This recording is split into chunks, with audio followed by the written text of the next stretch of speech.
নমস্কাৰ বন্ধু বান্ধৱীসকল, অসমীয়া আহাৰ সোৱাদৰ অন্য এটি ভিডিঅ'লৈ আপোনালোক সকলোকে স্বাগতম জনাইছোঁ।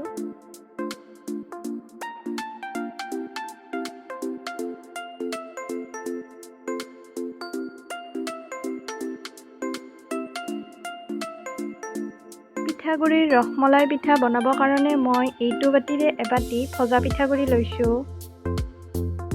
আৰু মই এয়া 10 টকীয়া পাউডাৰ গাখীৰৰ পেকেট এটা লৈছোঁ। আপুনি যিকোনো পাউডাৰ গাখীৰৰ পেকেট ইউজ কৰিব পাৰে। এচামুচ চেনি দিছোঁ আৰু অলপমান নিমখ দিছোঁ আৰু গোটেইখিনি ভালদৰে মিক্স কৰি ল'ম। এয়া মই গাখীৰ লৈছোঁ। গাখীৰখিনি অলপ অলপকৈ দি আটা মৰাৰ দৰে এটা ডো বনাই ল'ম। ইয়াতে মই অকণমান বেকিং ছ'ডা দিছোঁ।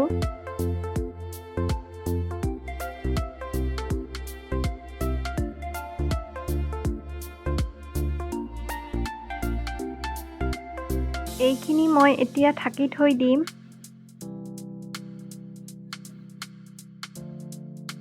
এতিয়া মই কেৰাহী এখন গেছত গৰম হ'ব দিছোঁ আৰু এগিলাচ গাখীৰ দিছোঁ।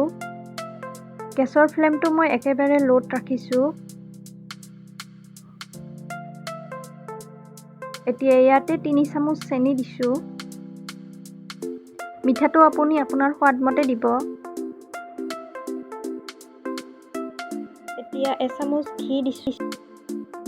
ভালদৰে গোটেইখিনি মিহলাই মই গেছৰ ফ্লেমটো মিডিয়ামত ৰাখি গাখীৰখিনি উতলিব দিম।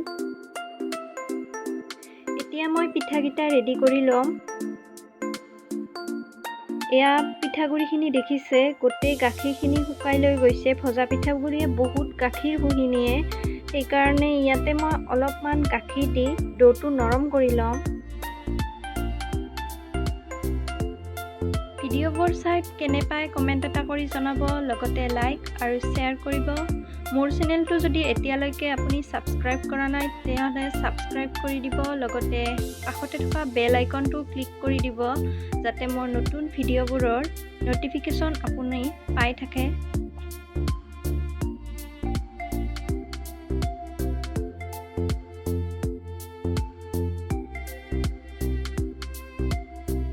এতিয়া মই গৰম গাখীৰখিনিত গোটেই পিঠাকেইটা দি দিম আৰু 10 মিনিট সময়ৰ কাৰণে ল' ফ্লেমত এইখিনি মই সিজাই ল'ম।